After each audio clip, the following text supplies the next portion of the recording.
Hello friends, आज का video है हमारा कि how to prepare ARD. Basically NABARD में लोग इससे ही ज़्यादा डरते हैं क्योंकि थोड़ा आउट ऑफ द बॉक्स चीज़ें होती हैं। जनरली कोई भी एग्रीकल्चर और रूरल डेवलपमेंट के ऊपर चीज़ें पढ़ता नहीं है। थोड़े बेसिक्स ज़रूर मालूम होते हैं बट एग्रीकल्चर के बारे में इतना पता नहीं होता है। तो आज का वीडियो हम बनाने का पर्पज़ था कि हम किस तरीके से एआरडी को टैकल करेंगे और इसमें क्या-क्या इम्पोर्टेंट चीज़ें हैं जो हमें पढ़नी है। अ, सारे सिलेबस को एक बार तो गो थ्रू जाना ही जाना है, लेकिन उसमें से क्या-क्या हमारे पास इम्पोर्टेंट पॉइंट्स हैं या जो चैप्टर्स हैं, हमारे चैप्टर्स कौन-कौन से इम्पोर्टेंट हैं आपके ऑब्जेक्टिव्स के लिए और कौन से चैप्टर इम्पोर्टेंट है आपके डिस्क्रिप्टिव के लिए। तो हमारा जो पेपर होता है, फेज़ 1 में आपका एआरडी आएगा 40 मार्क्स का, जिसमें आपका करंट से रिलेटेड जो भी चीज़ें हैं, वो भी पूछी जाएँगी, वो अराउंड 20 मार्क्स के अराउंड होंगी पूछी जाएँगी और जो आपके स्टैटिक है ना, वो भी मोर अबाउट 20 मार्क्स। तो ये प्लस माइनस 2 हो जाता है या ये प्लस माइनस 2 हो जाता है। अब 2022 का अगर पेपर का एनालिसिस देखोगे, तो उसमें 20 प्लस 2 22 क्वेश्चन के अराउंड स्टैटिक पोर्शन था और सारे के सारे क्वेश्चंस जो थे वो फैक्चुअल क्वेश्चन थे। मीन्स वन वर्ड आंसर खास करके होते हैं और इसमें हमारे कुछ चैप्टर्स होते हैं जो इम्पोर्टेंट होते हैं। तो सबसे पहले हम देखेंगे सिलेबस हमारा क्या है और उस सिलेबस में हमारे लिए कौन से टॉपिक इम्पोर्टेंट हैं, उनमें क्या चीज़ें पढ़नी है और मैं कोशिश करूँगा कि आपको वो सारी वीडियो भी क्या करूँ, ताकि प्रोवाइड करूँ ताकि आपके लिए ईज़ी हो जाए और मैं अपने टेलीग्राम चैनल पे भी आपको इसके कंटेंट्स प्रोवाइड करता रहूँगा। वो ही अगर आप उतनी चीज़ों को भी अगर कवर करके जाते हैं तो आई एम श्योर कि आप इस जो 22 मार्क्स के पेपर आएगा फेज़ 1 में और फेज़ 2 में भी आपका अराउंड ये 15 मार्क्स के अराउंड कवर करते हैं, ठीक है? तो हम इसके ऊपर देखते हैं। तो सबसे पहले हम देखते हैं कि हमारा सिलेबस क्या है, ठीक है ना? सिलेबस में देखिए सबसे पहला पार्ट आता है हमारा एग्रीकल्चर का। तो इसमें हमारी डेफिनिशन बेसिकली डेफिनिशन में क्या है कि जो भी एग्रीकल्चर के अलग-अलग ब्रांच होते हैं, जैसे हॉर्टिकल्चर हो गया, ठीक है? और अलग-अलग जो ब्रांचेज़ हैं इनमें हम पढ़ते हैं। आपका डिफरेंट स्टडीज़ जो होती हैं, वो सारा हम एग्रीकल्चर में वो एक टर्मिनोलॉजी की तरह पूछेंगे कि ये इसके स्टडी को हम क्या कहते हैं, इसके स्टडी को क्या कहते हैं। तो सिंपल ऐसे फैक्चुअल क्वेश्चन आते हैं। तो मैं ट्राई करूँगा एक पूरा वीडियो जो होगा, वो इस सारे टर्मिनोलॉजीज़ के ऊपर ही बनाएँगे, ताकि वो टर्मिनोलॉजी अगर आप रिवाइज़ करते रहोगे, तो डेफ़िनिटली इनमें से जो 1-2 को नम 1 मार्क्स के क्वेश्चन आने वाले हैं, वो ज़रूर में फँस जाएगा। एग्रोनॉमी में इतना ज़्यादा इम्पोर्टेंट नहीं रखता है। ये सबसे पार्ट इम्पोर्टेंट है हमारे लिए क्लासिफिकेशन ऑफ फील्ड क्रॉप्स। अब इसमें जो क्रॉप्स है ना, वो ज आपके आ जाते हैं राइस, व्हीट, पल्स, पल्स में आपके डिफरेंट डिफरेंट जो आ जाएँगे, जैसे आपका चिकपी हो गया,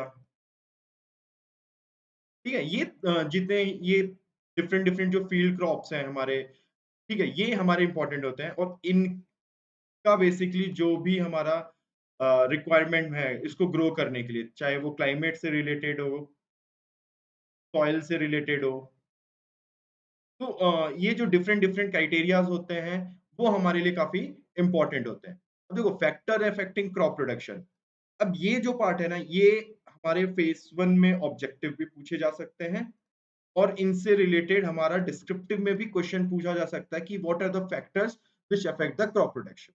तो उसमें आपका क्लाइमेट हो जाता है, सॉइल हो जाता है, प्लस आपके सॉइल हो गया तो उसमें न्यूट्रिएंट्स भी आ गए, प्लस इरिगेशन हो गया। ये सारी चीज़ें क्या हो जाती हैं आपकी फैक्टर्स हैं जो आपको प्रोडक्शन में क्रॉप के इफ़ेक्ट करते हैं। दूसरी चीज़ जो आएगी ना, वो 5वीं टॉपिक जो एग्रो क्लाइमेटिक ज़ोन है। तो जो हमारे 15 एक्रो क्लाइमेटिक ज़ोन डिवाइडेड हैं, उनके बारे में हमको जानना है बेसिकली कि उनके कैरेक्टरिस्टिक्स क्या हैं, क्योंकि कैरेक्टरिस्टिक्स दे देगा देगा और पूछेगा कि ये कौन से क्लाइमेटिक ज़ोन के कैरेक्टरिस्टिक्स हैं, प्लस या फिर रीजन पूछ लेगा, किस रीजन में ये एग्रो क्लाइमेटिक ज़ोन पाए जाते हैं। इन 15 में से कोई भी एग्रो क्लाइमेटिक ज़ोन के नाम दे देगा या रीजन दे देगा, कुछ कैरेक्टरिस्टिक्स बता देगा और फिर आपको 5 ऑप्शन के साथ वो एग्रो क्लाइमेटिक ज़ोन्स के नाम दे देंगे और उनमें से आपको सेलेक्ट करना है। नेक्स्ट पॉइंट जो आता है वो होता है हमारा क्रॉपिंग सिस्टम। ये सबसे इम्पोर्टेंट पार्ट हो जाता है, क्यों? ये फेज़ 1 में भी इम्पोर्टेंस रखता है और प्लस फेज़ 2 में भी इम्पोर्टेंस रखता है। ठीक है? अब प्रॉब्लम ऑफ ड्राई लैंड, अब सीड प्रोडक्शन हो गया, सीड प्रोसेसिंग हो गया, इनसे 1 मार्क्स का क्वेश्चन श्योर शॉट रहेगा आपके फेज़ 1 में। या ये भी हो सकता है अगर हमारा पेपर टफ बनाना चाहें, तो फेज़ 2 में भी इसको पूछा जा सकता है एक पैसेज देके। अब मेटेओरोलॉजी में वेदर पैरामीटर और क्रॉप वेदर एडवाइजरी, तो हमारे लिए सबसे इम्पोर्टेंट होता है वेदर पैरामीटर। इसमें भी बेसिकली आपको वो चीज़ें ज़्यादा जाननी ज़रूरी है, जैसे क्लाउड्स वगैरह का फॉर्मेशन होता है, डिफरेंट टाइप्स ऑफ क्लाउड्स होते हैं। वो बहुत इम्पोर्टेंट होते हैं, वो चीज़ आपको पढ़ना होगा। Precision farming again important for phase 1 plus phase 1 plus phase 2, ठीक है ना? ये दोनों के लिए ही इम्पोर्टेंस रखता है।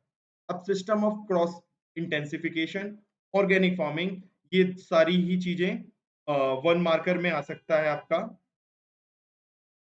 और इससे रिलेटेड फेज़ 2 में आपके डिस्क्रिप्टिव भी पूछे जाने के चांसेस होते हैं। या ये ऐसा टॉपिक है ऑर्गेनिक फार्मिंग, इसमें इंग्लिश में आपका एस्से भी पूछा जा सकता है। तो ये जो हमारे 11 टॉपिक्स हैं ना एग्रीकल्चर में, ये काफ़ी कुछ कवर करते हैं आपका एआरडी के स्टैटिक्स पोर्शन में। तो हमें ट्राई करना है कि ये 1 से लेके जितने 11 टॉपिक्स हैं, हम इनको अच्छे तरीके से कवर कर सकें। ठीक है, ये तो बात हो गई हमारे एग्रीकल्चर की। नेक्स्ट जो नेक्स्ट पॉइंट आता है सॉइल एंड वाटर कन्वर्सेशन। इसमें सबसे इम्पोर्टेंट पॉइंट है हमारा मेजर सॉइल, इनसे पक्का क्वेश्चन आते हैं, तो इनको हम ज़रूर कवर करेंगे और ये हमारे फेज़ 1 प्लस फेज़ 2 ऑब्जेक्टिव के लिए बहुत इम्पोर्टेंट और इनका एक बेसिक अंडरस्टैंडिंग भी होना ज़रूरी है, क्योंकि जब आप फील्ड क्रॉप्स पढ़ोगे तो इसमें आपको काफ़ी फ़ायदा मिलेगा आपको कि हमारे क्रॉप्स की क्या रिक्वायरमेंट है, उन उसको कल्टीवेट करने के लिए। तो हमको अगर ये मालूम रहेगा कि मान लीजिए आपका एल्यूवियल सॉइल है और हमको इसमें मालूम है कि इसमें एनपीके का जो वैल्यू होता है वो कम होता है, तो हम इसमें अगर यूरिया ऐड कर दें, तो इसमें हमारे व्हीट हो गए, राइस हो गया, ये सारा चीज़ हम बहुत आसानी से उगा सकते हैं या इनको हम कल्टीवेट कर सकते हैं। फिर बात आती है सॉइल फर्टिलिटी, तो ये उतना इम्पोर्टेंस नहीं रखता है, इस पे छोटे-मोटे क्वेश्चन्स ही बनेंगे। इसके बाद आपका इम्पोर्टेंट टॉपिक है सॉइल, ये हमें बहुत अच्छे तरीके से करना है। क्यों? क्योंकि एक बहुत बड़ा मेजर इश्यू है, करंट इश्यू भी है, तो इसलिए इसमें different type of soil erosions जो होते हैं, उनको पढ़ना बहुत ज़्यादा इम्पोर्टेंस रखता है और उन्हीं से क्वेश्चन बनते हैं। Different type of soil erosion. Soil conservation technique जानने ज़रूरी है कि किस तरीके से हम सॉइल को कंज़र्व कर सकते हैं और वाटरशेड मैनेजमेंट में 3-4 चीज़ें होती हैं, उनकी क्लासिफिकेशन, वो बहुत इम्पोर्टेंस है, वहीं से क्वेश्चन जनरली बनते हैं। तो ये more about soil and water conservation का ये पार्ट आता है। अब देखिए फर्टिलाइज़र भी इम्पोर्टेंस रखता है, क्योंकि फर्टिलाइज़र से ही आप कौन-सा फर्टिलाइज़र यूज़ करोगे, वो डिपेंड करेगा कि आपके प्लांट को न्यूट्रिएंट कौन से चाहिए। अब अगर आप प्लांट न्यूट्रिएंट्स की बात करते हो, तो प्लांट न्यूट्रिएंट्स में जो आपके माइक्रो न्यूट्रिएंट्स हो गए, कुछ आपके मैक्रो न्यूट्रिएंट्स आ गए, एसेंशियल न्यूट्रिएंट्स हो गए, इनके डिफरेंट क्लासिफिकेशन होते हैं, वो सारा कुछ आपका सॉइल फर्टिलिटी और फर्टिलाइज़र में कवर हो जाता है। तो ये सारे जो इम्पोर्टेंट चीज़ें हैं, ये हम ज़रूर कवर करेंगे और मैं पूरी कोशिश करूँगा कि आपके साथ इसके ऊपर वीडियोज़ बनाया जाए, सॉइल एंड वाटर कंज़र्वेशन के ऊपर और एक जो वीडियो आपका है, ये एग्रीकल्चर के ऊपर मैं वीडियो ज़रूर बनाऊँगा, इन सारे टॉपिक्स के लिए। जो ये 11 टॉपिक्स ये हैं, प्लस हमारे पास ये जो 6 टॉपिक हैं। इन 17 टॉपिक्स अगर आप उठा के देखोगे, तो कम से कम नहीं तो आपके 10 क्वेश्चंस तो ज़रूर बन जाते हैं फेज़ 1 में। फेज़ 1 में कम से कम यही 2 पार्ट जो है वो आपका 10 क्वेश्चन ज़रूर कवर करेगा। तो हमें ये दोनों पार्ट जो है ना बहुत अच्छे तरीके से कवर करना है। इसमें जो रेलेवेंट है मैं वही चीज़ों का वीडियो बना के आपको अपने टेलीग्राम चैनल पे डालूँगा, आप उसको ज़रूर देखिए और उसमें अगर किसी पॉइंट पे कोई चीज़ समझ में नहीं आती है तो उस कमेंट ज़रूर करिए उस पे और मुझे बताइए ताकि मैं उसको क्लियर करने के लिए आपको एक और वीडियो ज़रूर लेके आऊँगा। ठीक है ग गाइज़? ठीक, अब वाटर रिसोर्स में, देखिए वाटर सोर्स में ये इतने सारे टॉपिक्स हैं, जिसमें सबसे इम्पोर्टेंट हमारे लिए होता है major, medium and finer irrigation. It is the most important part और क्वेश्चन इसी में से बनेंगे,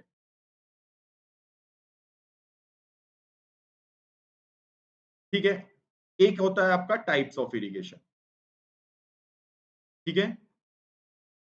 ये फेज़ 1 के लिए ही इम्पोर्टेंट है। इसमें से भी 1 या 2 1 मार्क से क्वेश्चन बनेंगे और इससे भी 1 मार्क्स का क्वेश्चन ज़रूर बनेगा। अब देखिए क्रॉप वाटर रिक्वायरमेंट जो है ये बेसिकली यूज़ कहाँ होता है कि आपको किस टाइम पे इरिगेशन प्रोवाइड करनी है या किसी भी क्रॉप को कितने इरिगेशन टाइम्स ऑफ इरिगेशन उसको प्रोवाइड करते हैं। तो ये सब बेसिक चीज़ें होती हैं जो पूछते हैं और इतनी ही चीज़ों को हमें पढ़ना है। हमें इसके ऊपर कोई पीएचडी नहीं करनी है। हमें बस बेसिक ये सारी 3 एलिमेंट्स हैं जिनको हमें जानना ज़रूरी है। ठीक है? बाकी irrigation pump is of no importance, water conservation technique आप पढ़ सकते हो, इससे भी चांस है कि क्वेश्चन आ सकता है, लेकिन it is of less important but we will cover this, ठीक है? कमांड एरिया डेवलपमेंट इसके भी क्लासिफिकेशन ही जनरली वो पूछते हैं, ठीक है ना? इसका भी वो क्लासिफिकेशन ही पूछते हैं, तो वो चीज़ें हम इसमें वाटर रिसोर्स में कवर करेंगे। टॉपिक सारे कवर करेंगे, बट जो फोकस एरिया होगा हमारा, वो ये 3-4 पार्ट ही केवल उसमें कवर करेंगे, ठीक है? अब आता है फार्म एंड एग्री इंजीनियरिंग। देखिए इसमें से बहुत ज़्यादा चांस है कि 1 मार्क्स का क्वेश्चन आएगा, ठीक है? और वो भी किस चीज़ पे आ सकता है? आपका एग्रो प्रोसेसिंग या जो ये perishable food storage, godown, grains, silos, bins ये जो 2 पॉइंट है ना, ये हमारे लिए इम्पोर्टेंट रह बाकी पार्ट जो है ये एक बेसिक अंडरस्टैंडिंग होनी चाहिए इन केस अगर हमारे पास डिस्क्रिप्टिव से रिलेटेड कोई क्वेश्चन आए फार्म मैकेनाइजेशन इनके ऊपर तो हम इन पॉइंट्स को यूज कर सकते हैं as a fodder for our answer. तो ये पार्ट मैं उस टाइम कवर करूंगा जब मैं डिस्क्रिप्टिव के लिए पर्टिकुलरली क्लासेस शुरू करूंगा। ओके, तो ये बेसिकली हमारे डिस्क्रिप्टिव के लिए इम्पोर्टेंट है। फार्म मशीनरी एंड पावर भी जो है वो डिस्क्रिप्टिव के लिए ही इम्पोर्टेंट होता है। बाकी जो हमारे फेज़ 1 ऑब्जेक्टिव के लिए पोर्शन के लिए इम्पोर्टेंस रखते हैं, वो ये 2 ही पॉइंट हैं। इनके अलावा हमें इसमें और कुछ पढ़ने की ज़रूरत नहीं है, ठीक है? Plantation and horticulture. अब देखिए प्लांटेशन और हॉर्टिकल्चर में क्या आता है, इनके भी डिफरेंट ब्रांचेस होती हैं। तो उनके ब्रांचेस की डेफिनिशन बहुत इम्पोर्टेंस रखती है। अब इनमें क्या होता है ना, कई सारे प्रैक्टिसेज़ होते हैं जिसमें हम पेड़ों को कटिंग करते हैं, ठीक है? डिफरेंट डिफरेंट तरीके से, तो वो एक इम्पोर्टेंट पार्ट रखता है। प्लस हमारे जो डिफरेंट हॉर्टिकल्चर क्रॉप्स होते हैं, उनके बारे में, उनकी जो डिफरेंट रिक्वायरमेंट है, वो जानेंगे जैसे हम फील्ड क्रॉप का जाने थे, ठीक है? ये जो पार्ट है, ये अगेन आपका डिस्क्रिप्टिव के लिए इम्पोर्टेंस रखता है। ठीक है? तो ये डिस्क्रिप्टिव के लिए इम्पोर्टेंट है और ये आपके ऑब्जेक्टिव के लिए इम्पोर्टेंट। तो ये पार्ट हम तब अच्छे से कवर करेंगे जब डिस्क्रिप्टिव करेंगे और ये पार्ट हम तब करेंगे डेफिनिशन और एग्रोनॉमिक प्रैक्टिसेस वगैरह जब हमारी ऑब्जेक्टिव के लिए मैं वीडियोस आपके लिए बनाऊंगा। एनिमल हस्बेंड्री, देखिए इसमें भी इनकी क्लासिफिकेशन बहुत ज्यादा इंपॉर्टेंट रखती है। जैसे कैटल हो गए, कैटल में आपके अलग अलग हो गए, जैसे काऊ हो गया, बफेलो हो गया, फिर आपके गोट आ जाती है, स्वाइन आ जाएगा। पिछली बार स्वाइन के ऊपर फेज़ 2 में पैसेज बना था। तो इनमें हम थोड़ा-सा बेसिक फैक्ट्स के ऊपर बात करेंगे और वही ज़्यादातर इम्पोर्टेंट रखता है।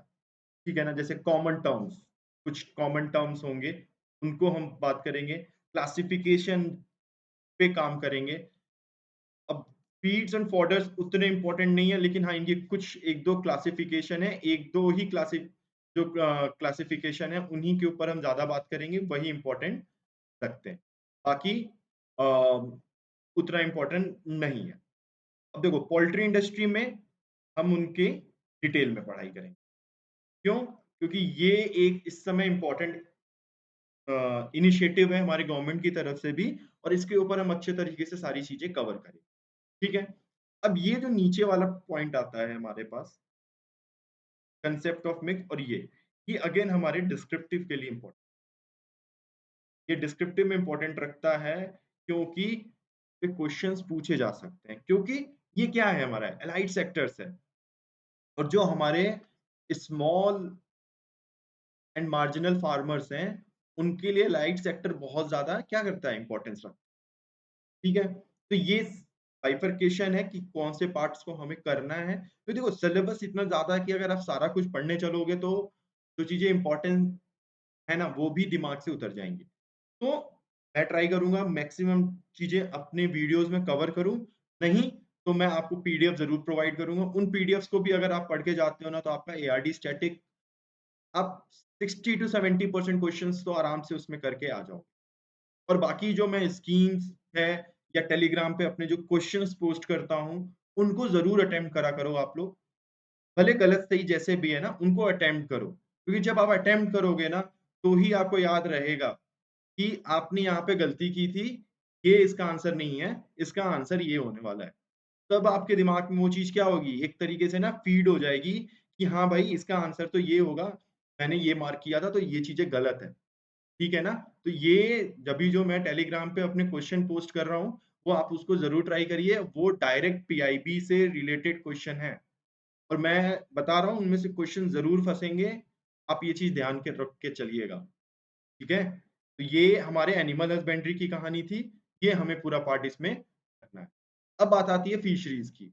तो फिशरीज़ में हमें बेसिकली क्या देखना है, फ्रेश वाटर, ब्रैकिश वाटर और मराइन। इनमें कौन-कौन सी फिश आती हैं, इनके नाम याद रखने।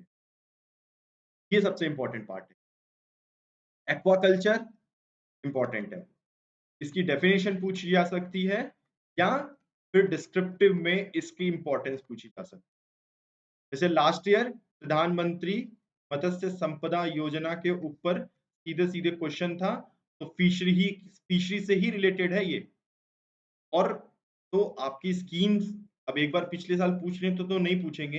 हाँ, लेकिन ये टॉपिक आपका अभी भी इम्पोर्टेंस रखता है। तो आपको एक्वाकल्चर हो गया या फिर पोस्ट हार्वेस्ट टेक्नोलॉजी होगी या इम्पोर्टेंस ऑफ फिशरीज़ हो गई। तो ये सारी चीज़ें आपकी किस लिए इम्पोर्टेंट हो जाएगी डिस्क्रिप्टिव के। और जो कुछ कॉमन टर्म्स होंगे, वो फिश प्रोडक्शन पे हम बात करेंगे। ठीक है, मैं एक एक वीडियो ऐसा करूँगा ना, एक इम्पोर्टेंट टर्मिनोलॉजीज़ के ऊपर ही पूरा वीडियो बनाऊँगा, जो कि आपको वीडियोज़ के फॉर्म में भी रहेंगी और प्लस उसका पीडीएफ भी आपके साथ ज शेयर कर दूँगा, ताकि आप उनको की मतलब हर समय रिवाइज़ करते रहिए, ताकि वो जो टर्मिनोलॉजीज़ है ना, वो आपके दिमाग में बैठ जाएँ। ठीक है ना? इसमें कोई रॉकेट साइंस नहीं है, पूरा एआरडी एक तरीके से रटना होता है और वो रटने की तरीके को आप कैसे सीख सकते हैं? उनको टाइम टू टाइम रिवाइज़ करते रहिए। एक ए4 शीट पे वो सारे टर्मिनोलॉजीज़ को लिख लीजिएगा। जहाँ भी पढ़ रहे होंगे वहाँ पेस्ट कर दीजिएगा, ताकि आपके नज़रों के सामने रहेगा तो वो आपके दिमाग में एज़ अ इमेज के फॉर्म में क्या करेगा? बैठ जाएगा। ठीक है ना? तो ये चीज़ को हमें ध्यान रखना है। ठीक है? अब फॉरेस्ट्री की बात आती है। अब फॉरेस्ट्री देखिए आपका डिस्क्रिप्टिव पर्पज़ के लिए भी बहुत इम्पोर्टेंट है। दोनों साल डिस्क्रिप्टिव पे क्वेश्चन आया है। टाइप सोशल फॉरेस्ट्री के ऊपर, तो सोशल फॉरेस्ट्री आपका इम्पोर्टेंट है। इस बार बहुत ज़्यादा हो सकता है एग्रो फॉरेस्ट्री के ऊपर क्वेश्चन। तो फॉरेस्ट्री बहुत ज़्यादा इम्पोर्टेंट है, फेज़ 1 के लिए भी, फेज़ 2 के लिए भी और objective also plus descriptive also. तो जो बेसिक कांसेप्ट है फॉरेस्ट और फॉरेस्ट्री का वो तो हम जानेंगे, लेकिन जो बेसिक डेफिनिशन होगी ना, silviculture, forest mensuration, forest management और फॉरेस्ट इनमें जो भी इम्पोर्टेंट डेफिनेशंस होंगी ना, उनको हम कवर करेंगे, क्वेश्चंस उन्हीं के ऊपर बनते हैं आपके। ठीक है? Indian state of forest report 2015 बोला है, लेकिन इसमें जो भी आपका लेटेस्ट होगा ना, वो इम्पोर्टेंट रखता है, तो उससे रिलेटेड करंट अफेयर पार्ट में ये आपका कवर हो जाता है। अब जो रीसेंट डेवलपमेंट की बात हो रही है मिनिस्ट्री, इनकी कोई भी जो स्कीम है पिछले 6 से 9 महीने में न्यूज़ में है, उनको हम क्या करेंगे? पढ़ेंगे। उनको रिवाइज़ करते रहेंगे, उनके फैक्ट्स को याद रखेंगे। कुछ स्कीम्स है जैसे कैंपा हो गई, ठीक है? तो ये सारी स्कीम्स क्या हैं? मतलब ministry of environment, forest and climate change की जो भी स्कीम्स हैं, उनको हम अच्छे से कवर करेंगे ताकि वो हमारे वो एक स्टैटिक में भी कवर हो सकता है, उसको आप करंट अफेयर में भी कवर तो वो दोनों पार्ट में आ जाते हैं। तो आप उसको स्टैटिक में डाल दीजिए या फिर करंट अफेयर में डाल दीजिए। इससे कोई फ़र्क नहीं पड़ना, लेकिन हमें वो चीज़ कवर करनी है। तो फॉरेस्ट्री जो पार्ट आएगी वो ये पार्ट है जिसमें हमें बेसिकली पूरा पार्ट हमें कवर करना है। तो ये बेसिक चीज़ें हैं जो हमें कवर करनी ही करनी है। ठीक है? अब एग्रीकल्चर एक्सटेंशन में देखिए आपका केवीके सबसे इम्पोर्टेंट पार्ट ये है। ये आपका फेज़ 1 में ज़रूर पूछेंगे। इससे एक क्वेश्चन ज़रूर आता है, ये ज़रूर करिएगा। इसमें ही आपका आत्मा स्कीम भी एक होती है, वो भी इम्पोर्टेंट रखता है। तो ये सारी चीज़ें हमें करनी है, ठीक है? तो ये हमारा एग्रीकल्चर एक्सटेंशन का एक पार्ट है केवीके जो हमें ज़रूर कवर करना है और इससे क्वेश्चन ज़रूर आएँगे। अब देखिए इकोलॉजी एंड क्लाइमेट चेंज, ठीक है? हम फॉरेस्ट में बात करें तब ये देखिए एनएपीसीसी, एसएपीसीसी, आईएनडीसी ये सब जितने हैं ना, ये सब इम्पोर्टेंट है। अब मान लीजिए आईपीसीसी का कोई भी रिपोर्ट आई है, वो रिपोर्ट इम्पोर्टेंट हो जाएगी। तो ये बेसिकली हमारा जो पार्ट है, ये हमारे करंट अफेयर में कवर हुआ है मैक्सिमम चीज़। ग्रीन हाउस गैसेज़ हो गए, major greenhouse gas emitting countries कौन-सी हैं, ठीक है? इसकी वजह से हमारे क्लाइमेट चेंज में क्या दिक्कत आ रही है। तो ये सारा चीज़ हम क्या करेंगे थ्रू करंट अफेयर के थ्रू इनके स्टैटिक पोर्शन को भी कवर करते चलेंगे। तो जो भी मेरे पास इनसे रिलेटेड करंट अफेयर आएगा और इस सिलेबस में से उस पॉइंट में कुछ ना कुछ पार्ट्स जो भी कवर अप होगा, उसको हम यहाँ पे काम करेंगे। ठीक है? अब ये देखिए ये present scenario of Indian agriculture and allied activity. अब इसमें जो भी आपकी मिनिस्ट्री की रिपोर्ट होती है ना, वो सबसे इम्पोर्टेंट पार्ट कवर प्ले करती है। सबसे इम्पोर्टेंट रोल कौन प्ले करेगा? जो भी मिनिस्ट्री की रिपोर्ट्स क्योंकि वही आपको प्रेजेंट सिनेरियो बताएँगी। ये सबसे इम्पोर्टेंट चीज़ है। तो हमारे लिए जो ministry of agriculture farmer welfare की रिपोर्ट हो गई, मिनिस्ट्री ऑफ रूरल डेवलपमेंट की रिपोर्ट हो गई, ministry of food processing industries की रिपोर्ट हो गई या नाबार्ड की रिपोर्ट हो गई। ये सारी रिपोर्ट्स जो है ना, वो सब इम्पोर्टेंट रोल प्ले करती हैं और इनमें से ही कुछ ना कुछ फैक्ट्स वो फेज़ 2 में क्या करेंगे ऑब्जेक्टिव में एज़ अ पैसेज बना के दे देंगे आपसे पेपर क्वेश्चन। ठीक है? इवन डिस्क्रिप्टिव में भी पूछ सकते हैं। जैसे एग्रीकल्चर फाइनेंस, एग्रीकल्चर मार्केटिंग, हमारे जो फैक्टर ऑफ प्रोडक्शन है एग्रीकल्चर में वो क्या है? हम मेजर चैलेंजेस हमारे एग्रीकल्चर्स को क्या मिल रही हैं? ये ब इससे रिलेटेड आपको सबसे इम्पोर्टेंट स्कीम याद आनी चाहिए निकरा, ठीक है? तो ये जो इम्पोर्टेंट चीज़ें हैं ना, ये हमें कवर करते चलनी है, ठीक है? टाइप्स ऑफ फार्म मैनेजमेंट क्या होता है? इनकी बेसिक डेफिनिशन जान जाएँगे। अगर क्वेश्चन आया तो हम उस डेफिनिशन के थ्रू उसको टैकल ठीक है? तो ये हमारा present scenario of Indian agriculture कहीं न कहीं बेसिकली ये करंट अफेयर्स पार्ट को कवर करेगा, तो हम उसके ऊपर ज़्यादा फोकस करेंगे और ये जितने टॉपिक्स हैं इनको हम डिस्क्रिप्टिव में कवर ये डिस्क्रिप्टिव पॉइंट ऑफ व्यू से बहुत ज़्यादा जैसे अभी ये हो गया impact of globalisation on Indian agriculture and issues of food security. क्या है इम्पैक्ट ग्लोबलाइजेशन? ये हम जानेंगे हम इंडियन एग्रीकल्चर पे, ठीक है? जिसमें आपका डिफरेंट रेवोल्यूशंस जो हुए हैं, जैसे ग्रीन रेवोल्यूशन हो गया, ठीक है? फिर आपका रेड रिवॉल्यूशन आ जाता है, येलो रिवॉल्यूशन, सिल्वर रेवोल्यूशन, अलग-अलग तरीके के जितने रिवॉल्यूशंस हैं, उन सारे रिवॉल्यूशंस को हम कवर करेंगे और उनके इम्पैक्ट हमारे एग्रीकल्चर फील्ड पे क्या होता है, उससे हमारी सोसाइटी पे क्या इफ़ेक्ट हुआ, उनसे हमारे फार्मर्स के सोशियो इकोनॉमिक कंडीशन पे क्या इफ़ेक्ट हुआ, ये सारी चीज़ें जो होती हैं, हमारे लिए इम्पोर्टेंट रोल प्ले करेंगी for a descriptive part of the ठीक है? ये हमारे इस टॉपिक के अंदर हम ये चीज़ें कवर करेंगे। अब रूरल डेवलपमेंट में, तो इसमें बेसिकली जो भी मिनिस्ट्री ऑफ पंचायती राज की चीज़ें और या मिनिस्ट्री ऑफ रूरल डेवलपमेंट से रिलेटेड न्यूज़ होगी, वो सबसे ज़्यादा इम्पोर्टेंट रोल प्ले करेगी। या आपकी हैंडलूम इंडस्ट्री हो। ऐसी वो सारी चीज़ें या ऐसे इनिशिएटिव किसी भी मिनिस्ट्री की जो हमारे रूरल डेवलपमेंट के लिए इम्पोर्टेंट रोल प्ले करती हैं, वो सारी की सारी क्या हो जाएँगी, इस सेक्शन में कवर हो जाएँगी और यही बेसिकली हमारा क्या है, करंट अफेयर पार्ट कवर कर अब इसमें जैसे स्कीम बता दिया MNREGA, NRLM, rural drinking water programme, Swachh Bharat, rural housing, पूरा ये जितने भी स्कीम्स हैं या इन मिनिस्ट्रीज़ की जितनी भी स्कीम है, जैसे मिनिस्ट्री ऑफ पंचायती राज की एक स्वामित्व स्कीम चलती है, वो बहुत इंपॉर्टेंट स्कीम है। अगर वो रिसेंट हमारे 6 से 9 महीने में न्यूज़ में रही है, तो उससे रिलेटेड जो भी आपका पार्ट होगा, वो हम कवर करें। तो बेसिकली ये पार्ट जो होता है ना आपका, ये या तो करंट अफेयर का पार्ट प्ले करेगा एआरडी में, कभी-कभी ईएसआई में भी आ जाता है, ठीक है ना? और या तो फिर डिस्क्रिप्टिव में एज़ अ फॉडर मटेरियल। जैसे लास्ट ईयर एनआरएलएम के ऊपर ही क्वेश्चन आ गया। हो सकता है इस बार मनरेगा पे आ जाए, हो सकता है इस बार जल जीवन मिशन पे आ जाए या स्वच्छ भारत मिशन ग्रामीण पे आ जाए या प्रधानमंत्री आवास योजना ग्रामीण के ऊपर आ जाए। ये सारी स्कीम्स भी आपकी पूछी जा सकती है। तो ये बेसिकली इनमें जो हमारी रिपोर्ट है मिनिस्ट्री ऑफ रूरल डेवलपमेंट की, वो उनसे हमें काफ़ी फॉडर मटेरियल मिलेगा आंसर, ठीक है? तो ये हमारा पूरा था एआरडी का सिलेबस। हमें एआरडी में सिलेबस के टॉपिक्स में क्या चीज़ों को कवर करना है, कितने हद तक कवर करना है, ये सारा चीज़ मैंने आपको डिटेल इस वीडियो में बताया है, ठीक है? इस वीडियो को ज़रूर देखिएगा और कैसी आपको डिस्क्रिप्शन कैसा लगा सिलेबस का, हमें कैसा कवर करना है, ये कितना हेल्पफुल हुआ आपके लिए, ये ज़रूर इस वीडियो के कमेंट में डालिएगा, ठीक है?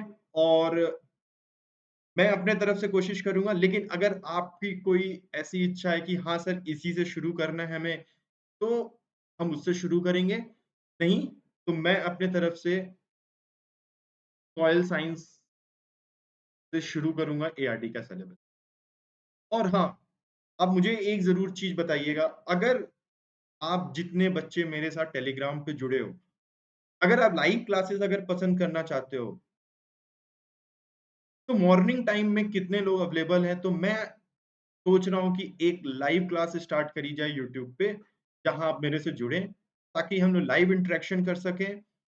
आप अपने डाउट्स लाइव क्लासेस में पूछ सको और उससे फिर हम अपनी तैयारी को आगे थोड़ा-सा ना मोटिवेट होके शुरू करते हैं। और नाबार्ड कुछ टफ-वफ नहीं है, इसके बारे में बिल्कुल डरने का नहीं ज़रूरत है। आरबीआई से बहुत ज़्यादा ईज़ी होता है नाबार्ड। मैंने दोनों पेपर दिए हैं, दोनों पेपर के बारे में अच्छे तरीके से नॉलेज है। लेकिन जो मुझे चीज़ फ़ील होती है, आपका नाबार्ड जो है ना, काफ़ी कॉन्ट्रैक्ट मतलब काफ़ी नैरो डाउन होता है सिलेबस इसका। देखने में ये पूरी पीएचडी के बराबर के सिलेबस लगते हैं, लेकिन होते बहुत छोटे हैं। कुछ चीज़ें होती हैं, जो पूछी जाती हैं, उनके बाहर की चीज़ें नहीं आती। और अगर ये सारी चीज़ें पढ़ लोगे ना, तो ये मान के चलो कि इससे बाहर की चीज़ें भी आएँगी ना, तो बहुत कम लोग उसको अटेम्प्ट करने वाले हैं। और हमें कौन-सा 40 आउट ऑफ 40 लेना है? अरे 41 तो कट ऑफ ही था 100 में। समझ रहे हो ना इस चीज़ को?